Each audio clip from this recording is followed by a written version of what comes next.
Olá, seja bem-vindo ao programa Nosso Direito em Ação.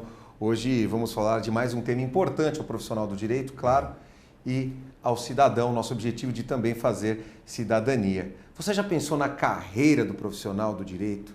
Você já pensou nas dificuldades do início de carreira? E, claro, hoje nós vamos receber um profissional muito dedicado. E olha só, de camelô a doutor. É o Dr. Douglas Ribeiro, que está conosco hoje no programa para falar sobre esses e outros assuntos de importância. Como vai, doutor? Graças a Deus, vou bem, muito bom dia. É um prazer estar aqui falando com este seleto público neste programa de televisão Nosso Direito em Ação. Eu agradeço a oportunidade. Olha, doutor, falar sobre o início de carreira, todos nós sabemos a dificuldade do profissional, até antes de chegar na universidade, essas dificuldades, depois no curso no curso de Direito e até o recebimento da carteira. Comenta conosco sobre a sua trajetória, até para que o telespectador possa acompanhar e até ficar incentivado. Me fala um pouco sobre essa questão de camelô, doutor. Olha, se for para motivar, eu acredito que talvez eu vá conseguir, porque eu sou motivado por natureza. Vamos lá. Eu, desde o início da vida, eu estudei em escola pública, né? Desde ali o primário, o ginásio, o colegial, sempre em escola pública. E uma vida difícil, uma vida simples. Então eu tive que trabalhar desde cedo dentro do trem, vendendo sorvete, depois como feirante, por último, numa atividade vendendo produtos para colecionadores, qual seja, cartões telefônicos, cédula, moeda. Você trabalhava na rua? Sim, na rua. Fazia ali pontos no metrô de São Paulo? Exatamente. Trabalhava no ônibus também, não? No ônibus, não. Sempre ali no centro de São Paulo, ali na rua 7 de Abril, no bairro, no metrô República. Você ficava sempre ali? Sempre ali. Ali era seu ponto, na verdade. Ali era o nosso ponto. Certo. Né? E aí depois, naquela atividade de colecionadores, eu passei a escrever uma revista. E aí, não demorou, eu passei também a escrever um jornal. Você pensava em ser advogado? Desde quando eu nasci. Na verdade, quando trabalhava ali, seu sonho era cursar um curso de Direito. Meu sonho de vida sempre foi ser advogado. E aí o que acontece? Nesse trabalho eu fui evoluindo, fui estudando, prestei concurso, passei por quase 15 anos, me dediquei como educador no estado, e aí estudei, fiz a faculdade de Direito, me bacharelei, e aí com muito esforço fiz um cursinho preparatório, consegui obter a carteira da OAB, e desde o primeiro dia que obtive a carteira da OAB, que sou um militante diário, diuturno. Agora voltando, era camelô, quem incentivava, hein, essa busca incessante? Por que buscar o curso de Direito? Doutor Leonardo, doutor Leopoldo, eu sempre gostei de leitura. Ao longo da vida eu já li tranquilamente uns 400 livros. Então eu sempre li jornal, revista, livros. E eu sempre procurei me espelhar nas pessoas que venceram na vida. Essas pessoas que venceram foi por meio do estudo. E eu sempre via na justiça algo que eu tinha alguma semelhança, alguma habilidade, alguma competência. Então já na rua, ainda criança, eu via dois garotos brigando, eu falava, não, peraí, por que você está brigando? E você, por que você quer brigar com ele? Ou seja, eu já era um árbitro, você já era um conciliador. Eu já era um conciliador, um mediador. E depois eu descobri, não, isso tem nome, isso se chama advocacia, né? Que é ouvir o quê? Ouvir o fato, ouvir a necessidade, a demanda. Você estava ali olhando aquelas escadas rolantes ali, e quando você viu as pessoas subindo, você viu um cidadão de terno ali, você já se imaginava como advogado? Boa pergunta, gostei. No colegial, eu já ia para a escola pública fazer o ensino médio de gravata, de colete, às vezes de blazer, de terno. Ainda como camelô, eu ia trabalhar de terno. Ia de terno e gravata. Ficava na rua ali, ó, como camelô, de terno e gravata. Então eu sempre me imaginei como advogado. Nunca me imaginei uma outra atividade. Agora, para quem está nos assistindo, porque muitas vezes o cidadão que está nos assistindo, às vezes não tem condições de pagar a mensalidade da universidade, ou muitas vezes não tem condições de enfrentar uma faculdade, uma universidade pública, né, que é através de uma grande concorrência, principalmente de vestibulares aí com com alto grau de conhecimento, a gente sabe que também entrou na universidade ali, bom, aí zerou, né? Porque dali para frente vai de cada um, não importa a universidade. Sim. Mas até chegar ali, muitas vezes a pessoa não tem condição, o cidadão não tem condição de pagar a universidade. Quer dizer, dá para acreditar e dá para ir para cima e dá para cursar o curso de Direito. Sim. Leopoldo, vamos lá. Duas questões, duas pontuações bastante interessantes. Primeiro, eu nunca tive condições de pagar a faculdade. Motivo pelo qual, aos sábados e domingos, eu me dedicava ao cursinho preparatório e aí eu prestei o Enem, obtive uma bolsa integral, 100%, e cursei o curso de Direito em 5 anos. E por que eu digo em 5 anos que pode parecer o óbvio? Porque eu tenho colegas que levaram 10 anos para se formar no curso de Direito, que é de 5 anos. Tem que passar no Enem. Exatamente. Tem que passar no Enem para você obter uma bolsa, né? E aí você vai estudar. O segundo ponto, durante toda a graduação, eu não tinha dinheiro para poder jantar na cantina da escola. Então eu comia aquela geleia de 2 cores, vermelha e amarela. Eu comi tanta geleia que hoje é proibido falar para mim de geleia. Não aguento mais, porque era R$1 ou 50 centavos, não me recordo certinho. Mas era o que o dinheiro dava. Mas eu tinha um foco, eu tinha um objetivo, eu tinha uma meta a ser alcançada. Então, eu digo para você o seguinte, quando é aquilo que você quer, você vai em busca.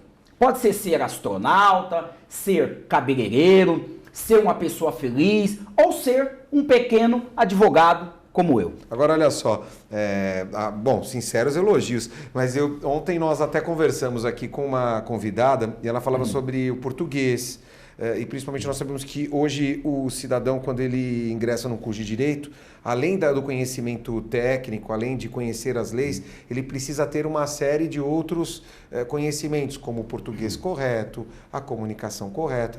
Nesse início do curso, você também buscou suprir alguma deficiência, estudando mais o português, estudando mais a história.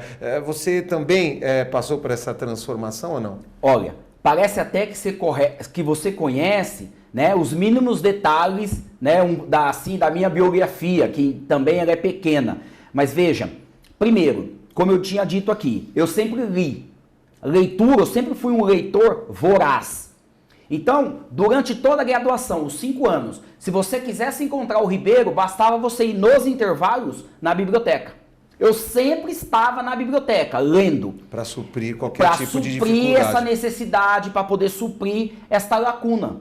Exatamente porque eu vim de uma família pobre, eu estudei em escolas públicas. Então, como é que você supre isso? Buscando conhecimento. E você foi bastante assertivo quando você disse essa questão do vernáculo, né? De você ter uma leitura ou uma escrita escorreita. E isso é importante, é necessário, mas diga-se de passagem, não é todos os acadêmicos que se esforçam e que têm esta leitura escorreita, adequada, ali na concordância gramatical, verbal, enfim. Mas e sentar? Sentava no fundão ou sentava na frente? Nem no fundão e nem na frente, eu sentava no meio. Eu ficava ali no meio termo. Né? E eu sempre ali tinha uma turma que somos amigos, bons amigos até hoje, né? Diga-se de passagem, indicam clientes, tocamos ações em conjunto. Você tocou num ponto importante, que é essa questão do networking. E principalmente o networking que você desenvolve no curso de Direito. Muitas vezes as pessoas terminam a faculdade e não conversam mais entre aqueles colegas que estudaram juntos. É importante esse contato e esse contato que depois é levado para a vida profissional. Olha, na faculdade propriamente, não é abordada essa questão do network, essa questão do empreendedorismo, né? Eu acredito que eu sou um empreendedor nato, uma vez que já como camelô eu trabalhava por conta própria, eu era meu próprio patrão, tá? Aí o que acontece? Como é que você vai desenvolver, ou como é que o advogado vai desenvolver esse network? Ele precisa participar. Participar do quê? Das comissões dentro da OAB, das associações comerciais. Você já participava da OAB antes? Do Sebrae, participava durante a graduação. Isso é muito importante, o papel da OAB até nos bancos da universidade. Sim. Isso vai te dando vivência, isso vai te dando experiência, isso vai gerando ali oportunidades. Você já assistia palestras? Sempre. Eu sempre assisti. Eu tenho diversos diplomas de ainda nos bancos acadêmicos do curso de Direito, eu já participava de congressos da Jovem Advocacia, de congressos dos mais variados temas do direito da OAB ainda como estudante. Porque o advogado, na verdade, ele tem ali a comunicação como essencial na construção dessa linha profissional. Agora, qual a sua recomendação em relação ao aluno que está no curso de Direito? Ele já tem que desenvolver esse empreendedorismo, esse network ainda nos bancos da universidade? Olha, é recomendável, tá? Se isso não for nato, é recomendável que ele faça exatamente o quê? Que ele participe, que ele busque este conhecimento, pode ser na internet, pode ser nos livros de empreendedorismo, pode ser falando com pessoas que sabem um pouco mais do que ele. Eu, especificamente, procurei me juntar, estar perto, próximo de pessoas que sempre souberam mais do que eu. Agora, eu participo dos eventos que há na Fiesp, na Associação Comercial, no Sebrae. Eu sou diretor jurídico da Câmara dos Dirigentes Lojistas de Itaquera. Eu participo das comissões da OAB, inclusive eu sou vice-presidente da Jovem Advocacia de São Miguel Paulista. Aliás, fazendo sinceros elogios ao Dr. Carlos Costa pelo trabalho que ele desenvolve como presidente da OAB e esse trabalho que todas as comissões desenvolvem. As comissões possuem hoje, a OAB ela tem um papel fundamental no fortalecimento do início de carreira do profissional, acho que até abordando depois da universidade. A OAB tem um papel importante na construção e eu gostaria até que você falasse sobre o início de carreira depois do recebimento da carteira. Muito bem. Então vamos lá. O papel da OAB é unir, é integrar, é dar um suporte ao advogado. Então, para quem está começando na advocacia, sempre o que é que nós sugerimos? Participe das comissões.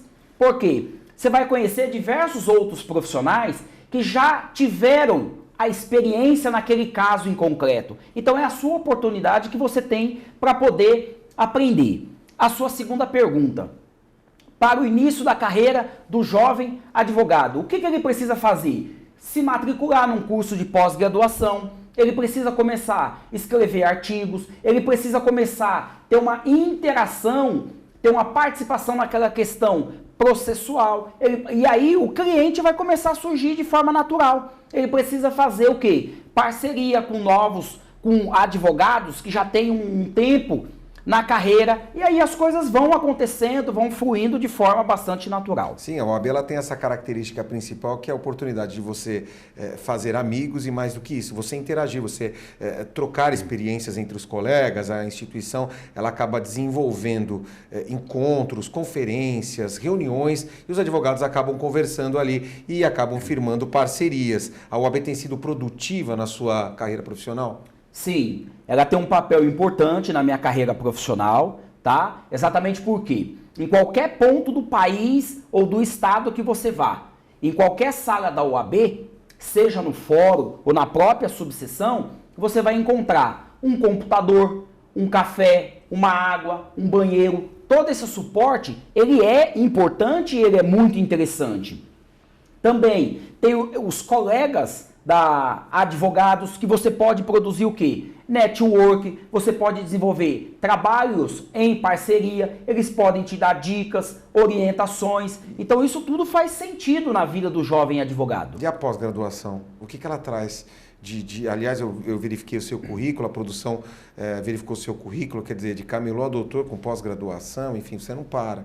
Né? Eu quero saber o seguinte, e a pós-graduação? O que ela contribui na vida profissional, na sua opinião? Muito bem. Após terminar o bacharel em Direito e começar a advogar, eu fiz uma pós-graduação em Direito Administrativo e Constitucional e agora eu estou na segunda pós-graduação em Penal, Processo Penal, a área que eu escolhi, o Direito Criminal, a matéria criminal. A minha ideia é ir para o mestrado. E aí, respondendo bem especificamente o que você me perguntou, a pós-graduação, além da titulação de especialista, te torna um maior conhecedor.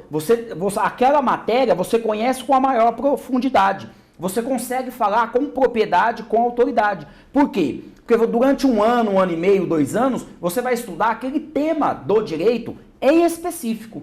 Então, a pós-graduação, ela é de fundamental importância para o profissional do direito que deseja se atualizar, porque se atualizar é uma necessidade dos dias atuais. Agora sim, pensando ali naquele cidadão que recebeu a carteira agora e ele, na verdade, eu não vou falar que ele está perdido, mas ele não sabe ainda para onde ele vai. Né? Ele não sabe se ele atua em uma determinada área, em uma outra área, mas ele recebeu a carteira e é bem difícil porque os clientes são necessários. Qual que é a sua recomendação? Porque é a grande pergunta, né? Por onde eu começo? Muito bem, interessante. E pode-se dizer, como eu não venho de uma família de jurista, isto um pouco que aconteceu comigo. Então, se servir, né, de exemplo, o que eu posso dizer? Eu peguei a carteira da OAB. O que eu fiz? Fui na ASP e me associei. Me tornei um associado. E aí comecei a trabalhar naquele school work da ASP. Ah, é verdade, ali, as estações de trabalho. Tem as estações de trabalho. Então você conhece diversos colegas. Então isso para você desenvolver o seu mistério. Segundo ponto, para que você possa conseguir clientes, o que você precisa fazer? Falar que você é advogado.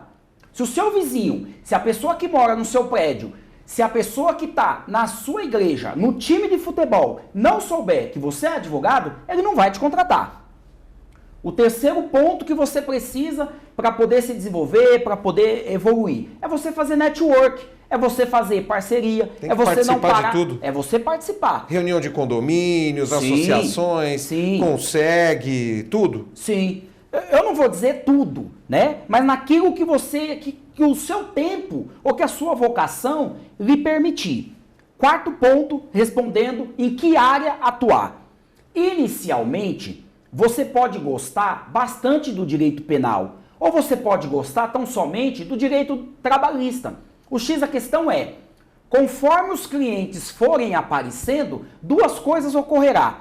Ou você, efetivamente, vai ficar na área que você gosta, ou você vai passar a gostar numa área que tem bastante demanda e por você trabalhar com aquele conteúdo, com aquela disciplina do direito, você vai passar a gostar. Qual seja? Pode ser o direito tributário, pode ser o direito de família, o direito de trânsito e várias outras áreas como essa que está bombando, o direito previdenciário e por aí vai. E agora das novas tecnologias também, né? A questão das novas tecnologias, certificação digital. Acho que é importante falar um pouquinho sobre isso para quem está começando. O advogado também precisa conhecer um pouco de informática hoje, porque ele vai lidar muito com certificação, transformações de texto, de vídeo, de fotos e tudo mais. Muito bem. Olha, eu tenho visto diversos advogados muito experientes naquela questão de natureza processual, mas quando é para atividade de informática ali no computador, ele não consegue lidar bem. Como nós aqui, eu acredito que o nosso programa é falar para o jovem empreendedor, para aquele que está no início de carreira, essa questão da tecnologia, eu acho que ele já vai mandar bem, ele vai conseguir se sair. Agora veja, começou a advogar, é necessário ter o certificado digital. Sem isso, todos os processos agora, eles são eletrônicos.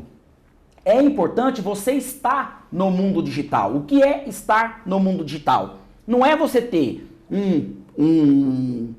no Facebook, você sem camisa, você lá na praia. É você ter no Facebook o seu status profissional da sua advocacia. É você ter no Instagram... Nossa, você falou de um assunto importantíssimo. Profissional, pode ser então no Facebook, no LinkedIn, no Instagram, você pode ter também um canal no YouTube, tudo isso eu tenho. O site do seu escritório é a sua loja, é o seu cartão de visita, é a sua apresentação. Ali, 3 coisas básicas precisa ter. A área que você quer atuar, o seu endereço profissional e a forma como as pessoas vão te contatar, que pode ser por telefone, pode ser por WhatsApp, pode ser por e-mail. E toma cuidado também com os limites na publicidade e os cuidados na publicidade, sempre trabalhando de forma ética, de forma, enfim, né, dentro das regras que a nossa instituição, a Ordem dos Advogados do Brasil, os cuidados que a Ordem dos Advogados do Brasil, que o Estatuto da Advocacia prevê como regras básicas para seguir na divulgação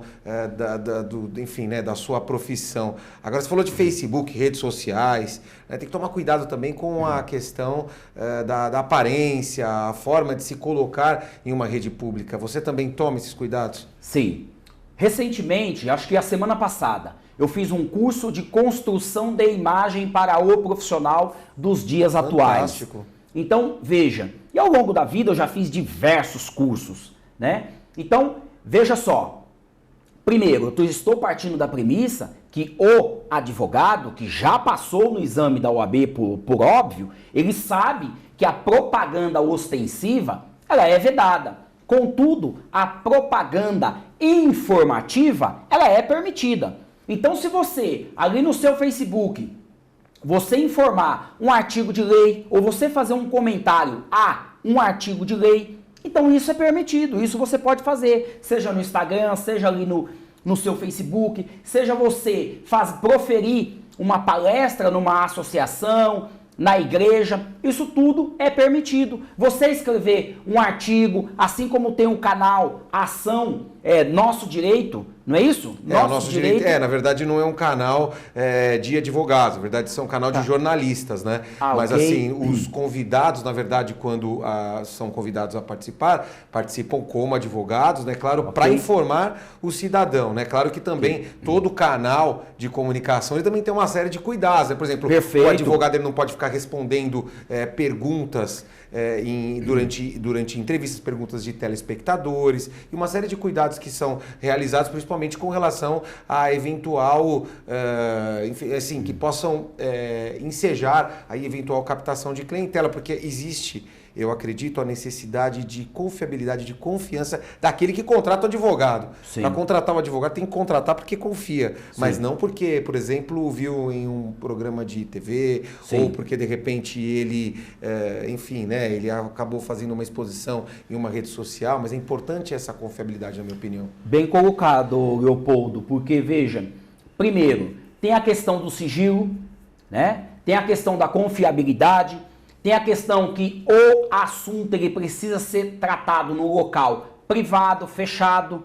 né? Então nós não podemos estar tratando essas questões propriamente pela rede social. Então o camarada ele traz lá uma demanda do direito criminal. Ele vai falar, eu matei, eu roubei, eu trafiquei, o senhor me solta, o senhor resolve... Não, isso tudo é tratado no escritório, que pode ser na sua casa, que pode ser um escritório próprio, independente, num prédio. Agora sim, né, dentre as questões que foram abordadas, nós não apontamos ainda a questão dos honorários advocatícios. Parte boa. E para quem está começando, qual que é a perspectiva? Porque, claro, como toda profissão, o recebimento de honorários, a contraprestação pelo serviço prestado, isso é de suma importância. E o advogado que começa a sua profissão, dá para acreditar que os honorários serão positivos? Ou seja, será que a profissão ela garante uma determinada estabilidade ao longo da vida profissional? Olha, veja como eu estou vivendo exatamente isso, porque eu estou há 4 anos apenas na advocacia. E eu conheço diversos profissionais que não cobram consulta. Eu cobro consulta desde o meu primeiro dia. Primeiro, o Código de Ética manda cobrar consulta. Então, todo profissional precisa cobrar consulta. Segundo, eu tenho um conteúdo para poder entregar, motivo pelo qual eu cobro a consulta. Terceiro, aquele que às vezes ele não cobra a consulta é porque, às vezes, no processo, ele vai canalizar ou incentivar o cliente a demandar na justiça. E às vezes nem é necessário ele entrar na justiça, abrir um processo judicial para poder discutir aquela questão. E tem que seguir a tabela de honorários. Então é importante. Então no começo da carreira, o advogado ele precisa cobrar no mínimo a tabela da OAB. No mínimo. A partir do momento que ele vai ganhando maior credibilidade, maior projeção, que ele vai tendo uma maior especialização por conta de uma pós, de um mestrado, de um doutorado, com certeza, melhores clientes começam a surgir e aí ele começa a aumentar gradativamente os seus honorários. Eu lhe asseguro, Deus tem provido, eu estou vivendo dos meus honorários. O céu é o limite? O céu é o limite. Só para mim poder te dar um dado dessa questão do céu é um limite. Nós tivemos um advogado no Brasil, por nome Cacai, muito conhecido, que participa de diversas ações no Supremo Tribunal Federal. E ele advogou para um publicitário, também conhecido, Duda Mendonça, no Mensalão, salvo o melhor juízo. E ele cobrou 5 milhões pelo êxito. 2 questões nós enxergamos aí. Primeiro, no criminal, dificilmente você cobra no êxito. Você cobra para desenvolver o trabalho. A segunda questão, 5 milhões é bastante dinheiro. Só paga um valor desse para um profissional efetivamente qualificado, com bastante credibilidade. Você se sente qualificado? Então, olha, eu acho que seria bastante prepotência da minha parte dizer eu me sinto qualificado. Eu prefiro dizer o seguinte, diuturnamente eu procuro buscar essa qualificação. Se você parar para pensar que aos sábados e domingos, quando eu vou para o Sesc, eu paro para fazer a leitura do Folha de São Paulo, do Estadão e de mais 2 revistas, então num sábado eu leio 2 jornais e 2 revistas. No domingo eu leio mais 2 jornais e mais 2 revistas, e eu acho que você vai falar, não, esse camarada não é normal. Mas o que eu estou querendo te dizer? Eu busco essa atualização, essa informação, essa profissionalização. Foco e determinação. Foco e determinação em qualquer carreira é tudo, principalmente para o advogado. Se ele tiver foco, né, na carreira, ele falar, eu vou atuar no tributário, e ele vai ser uma autoridade no tributário, quem precisar de um tributarista vai contratar ele.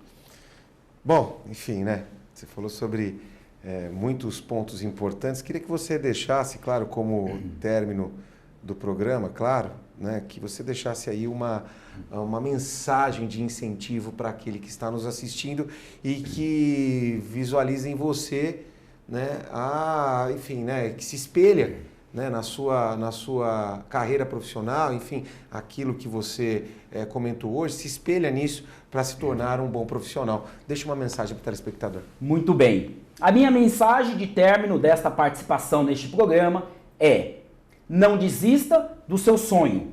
Tenha uma meta, tenha um foco e persista. Dificuldades, barreiras, obstáculos virão todos os dias. E é para isso que Deus sempre vai te dar força, saúde, inteligência, para você conseguir superar dia após dia estes obstáculos. E você será um vencedor em nome de Jesus. Bom, o programa Nosso Direito em Ação, ele vai ficando por aqui. Eu quero agradecer a sua audiência, a sua participação, e nós voltamos na próxima semana com mais um tema de importância ao advogado e ao cidadão.